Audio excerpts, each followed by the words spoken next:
Inside the girl in the box case, a real-life California nightmare. The sound of the wooden box closing echoed like thunder in the small, dark room. Colleen couldn't see a single ray of light. The air was thick, hot, and still. Every breath she took felt like she was pulling in fear itself.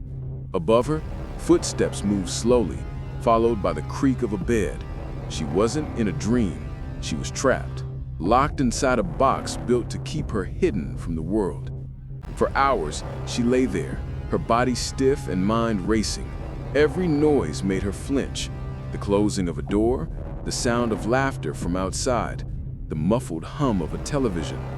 This was her world now, a wooden coffin under a bed in a quiet California home. Her mind tried to remember how she ended up here. Just days ago, she had been free, smiling, laughing, living life like any young woman in her 20s. She had no idea that one simple decision, one act of trust, would lead to 7 years of fear and silence. Let's go back to that day, May 19, 1977. Colleen Stan was a 20-year-old who loved adventure. She often hitched rides to save money and see new places. On that warm afternoon, she was heading from Oregon to visit a friend in Northern California. The road stretched endlessly, surrounded by tall trees and open sky. She had done this before. Hitchhiking felt normal back then, especially along the West Coast. A blue van slowed beside her. Inside were a smiling man and woman, Cameron and Janice Hooker, with the baby in the back seat. They looked harmless. A young couple with a child couldn't possibly be dangerous, she thought, so she climbed in. At first, the ride felt normal. They talked about simple things, travel, weather, music, but soon something in the air changed. The man, Cameron, became quiet. His eyes flicked toward her too often. The van grew tense. When they stopped at a gas station, Colleen felt something in her gut, a warning. A voice inside her whispered, "Get out." She smiled politely and stepped toward the restroom, ready to make an excuse and walk away. But when she looked back, Janice and the baby were watching her. Somehow, she convinced herself to stay. She didn't want to seem rude or paranoid. That small choice would cost her years of her life. As the van drove deeper into rural California, Cameron turned off the main road. The trees became denser, the air colder. Her heart started to race. She didn't know where they were going. She asked politely, "Are we close?" but got no answer. Cameron's silence said it all. Without warning, he pulled over. The world outside was quiet. No cars, no people, only the sound of wind and rustling leaves. Cameron reached for something behind the seat, a strange-looking wooden box with holes in it. Before Colleen could speak, he ordered her to stay still. In seconds, everything went dark. The box was forced over her head. It was heavy, tight, and hard to breathe in. She tried to scream, but her voice hit the inside of the wood and came right back. The air was thick and warm from her breath. That was the first time she met the box, the same one that would later define her nightmare. They drove for what felt like forever. Every bump on the road sent shockwaves through her body. When the van finally stopped, Colleen was pulled out, her hands tied. She couldn't see where she was, but she could hear the crunch of gravel under Cameron's boots. Then came the sound of a door opening and closing, metal hinges squealing in the night. He led her down to a basement-like space. It was cold, with the smell of concrete and damp air. When he finally removed the box from her head, she blinked against the dim light of a single bulb hanging from the ceiling. Cameron stood over her, his expression calm, almost too calm. Janice stood nearby, holding the baby, silent. The fear in Colleen's chest became so strong it was hard to breathe. She realized this wasn't a robbery or random act. This was something far worse. Over the next few days, she learned what kind of man Cameron Hooker really was. He told her he belonged to a secret group, something he called the Company, that supposedly owned people. He said they now owned her. If she disobeyed, he warned, the company would come after her family. To a frightened 20-year-old trapped in a strange place, his words felt real. She believed him. Time lost all meaning. Days blurred into nights. Cameron forced her in the wooden box for hours, sometimes the entire day.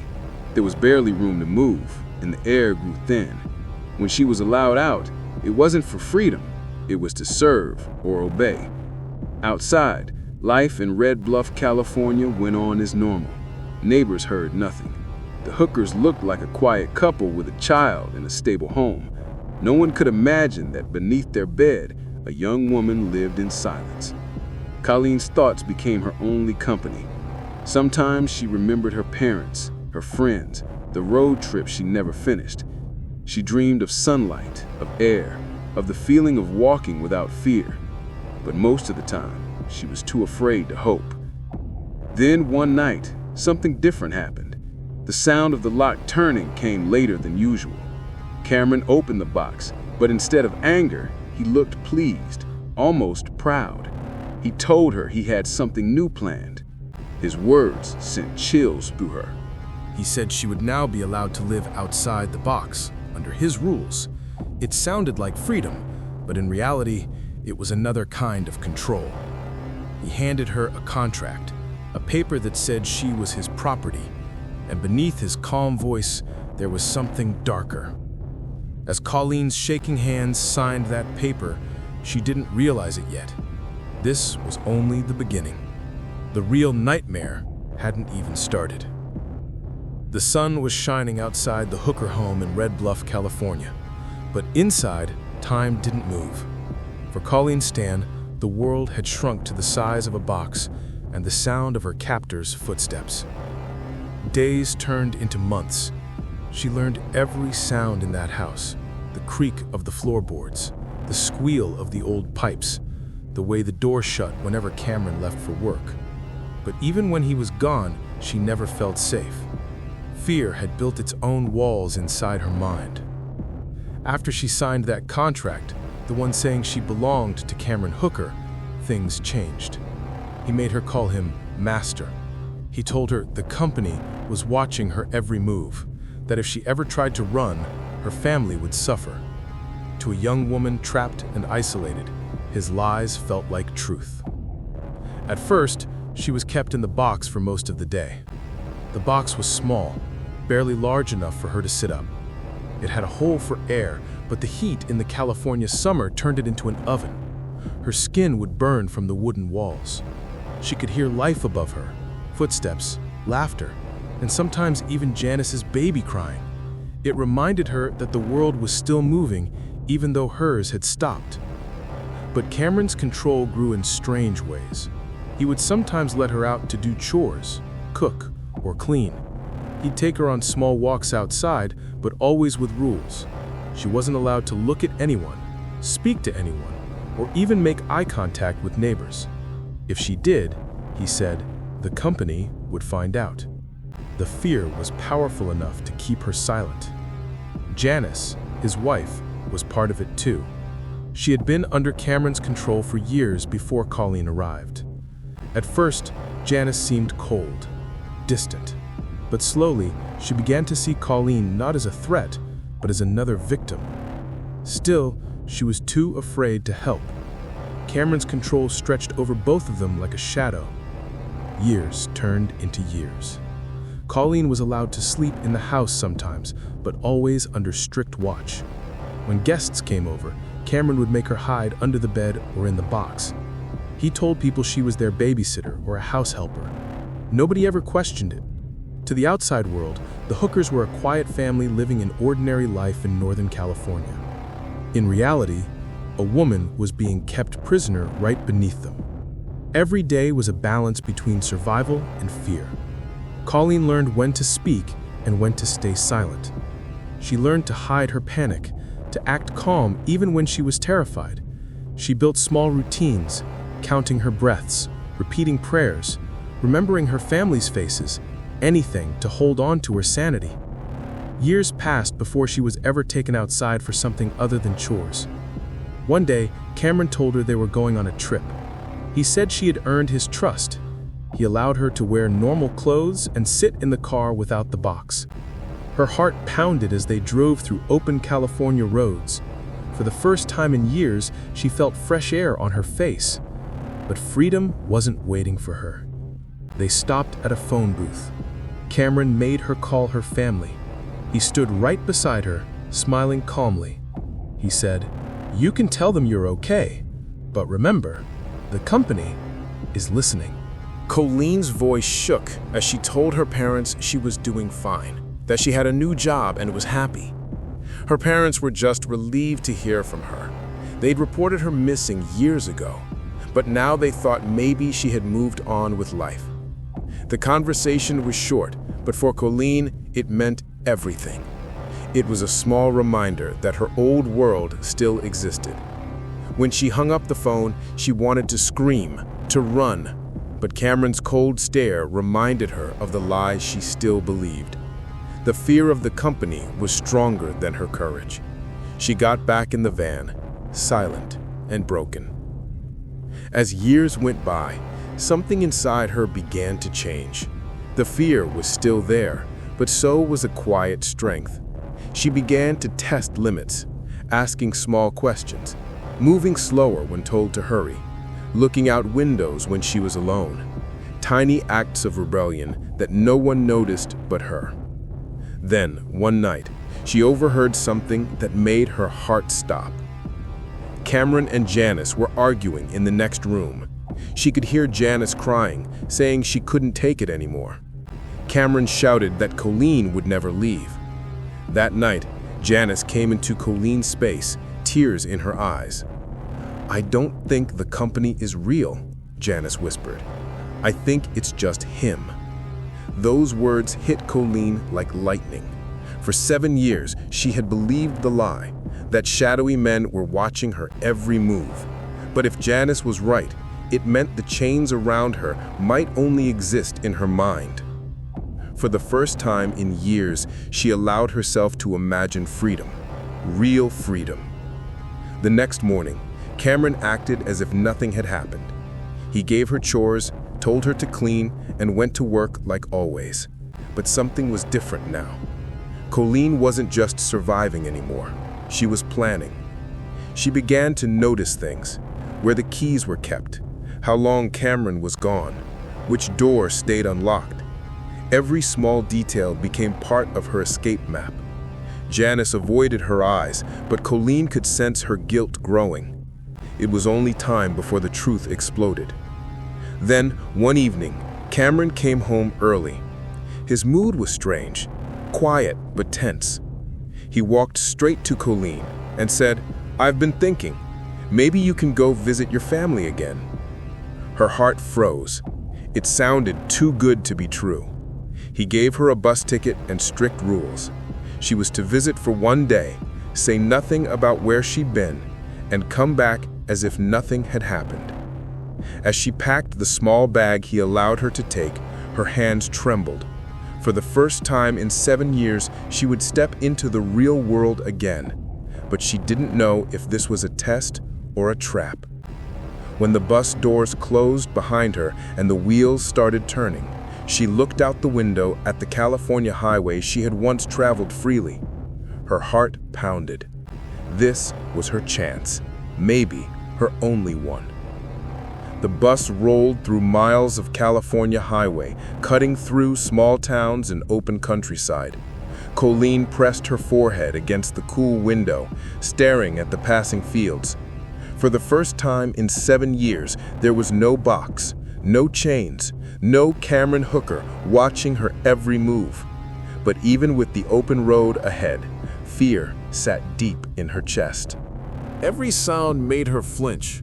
Every stranger's glance felt like a trap. In her mind, the company was still real, still watching. Cameron's lies had lived in her for so long that even freedom didn't feel safe. When the bus finally stopped, she saw something she hadn't seen in years: her home, her parents' faces, the same street she grew up on. Her mother gasped when she saw her standing there. "Colleen?" she whispered, as if afraid the girl at the door was just a dream. Her father pulled her into his arms, crying without words.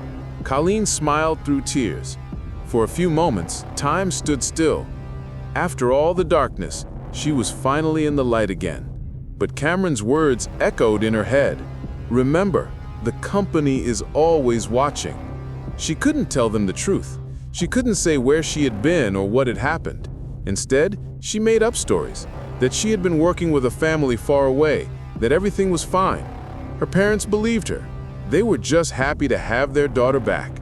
When the visit ended, Colleen stood at the bus stop holding her ticket. She looked down the long road that led back to Red Bluff. Every part of her wanted to stay, but fear still ruled her decisions. She got back on the bus. She returned to Cameron Hooker. To the world, it sounded impossible.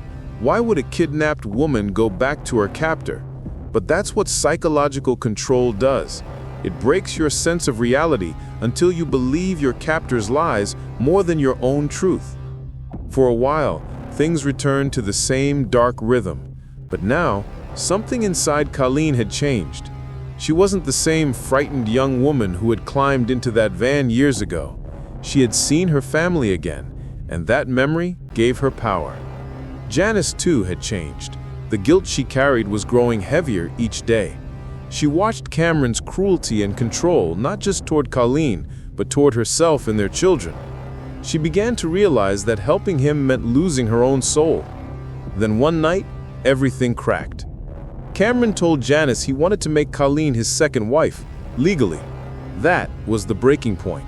Janice couldn't pretend anymore. She told him no, and for the first time, she meant it.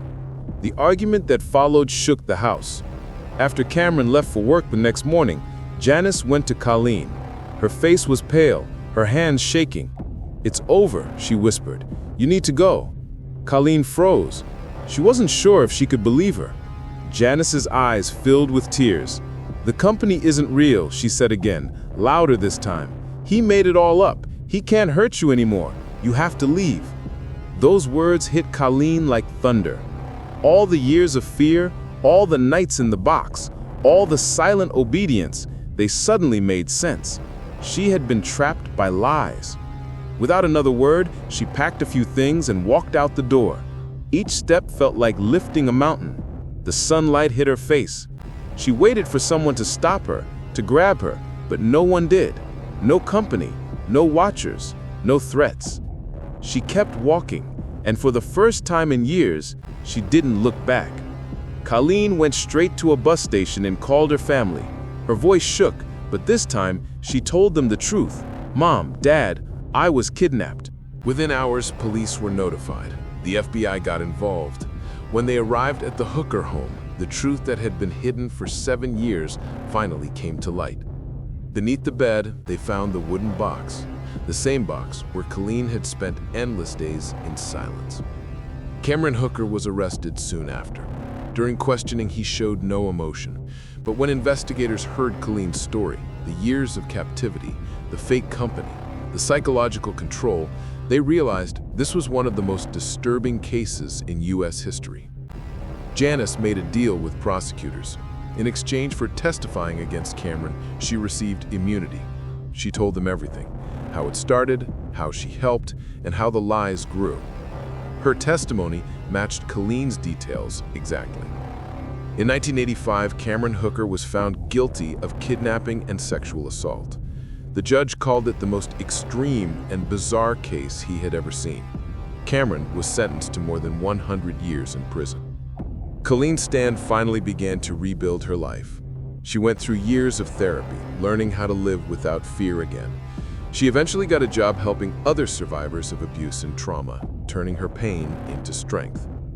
Even after all the darkness, she chose to live with hope.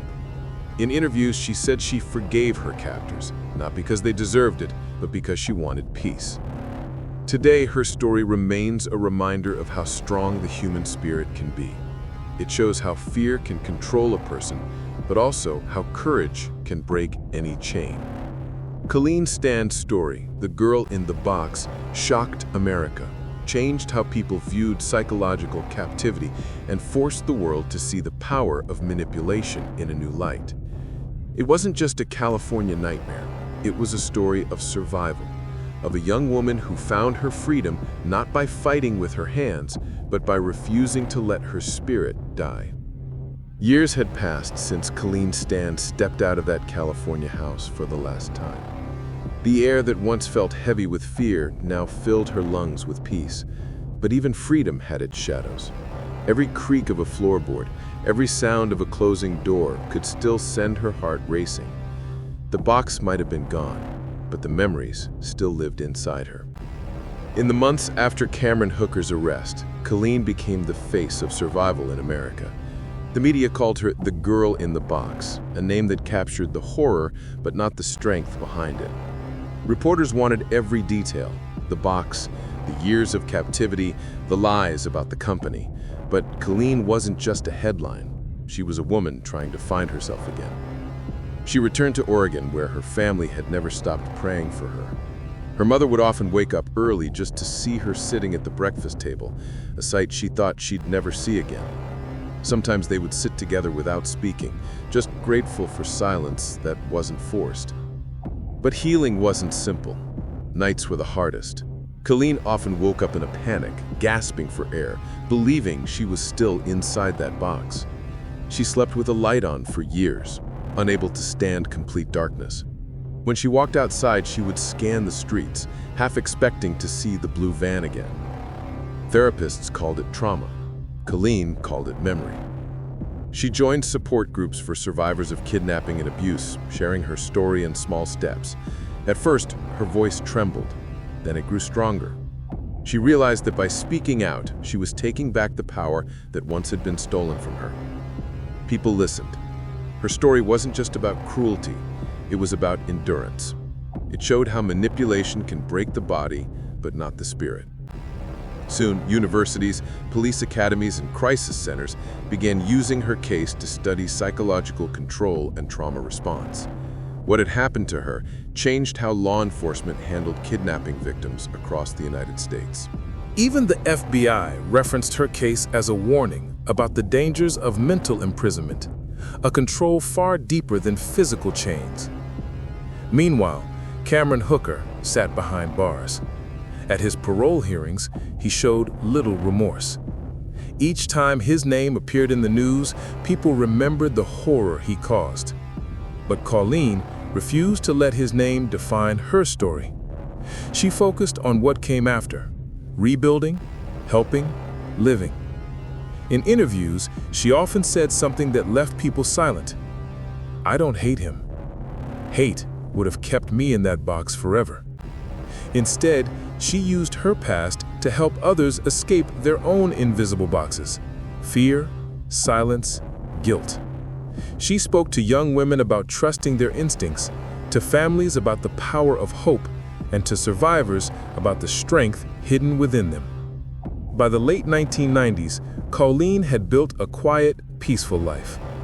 She avoided the spotlight whenever possible, but every now and then she would be invited to speak at events or in documentaries. She always agreed, not for fame, but to make sure no one else would ever live through what she did. Her story became one of the most studied real-life kidnapping cases in the United States, a true American crime that revealed the dark corners of human control and the resilience of human will. And though the world remembers her as the girl in the box, that name no longer defines her. To those who know her story, she is the woman who survived the box.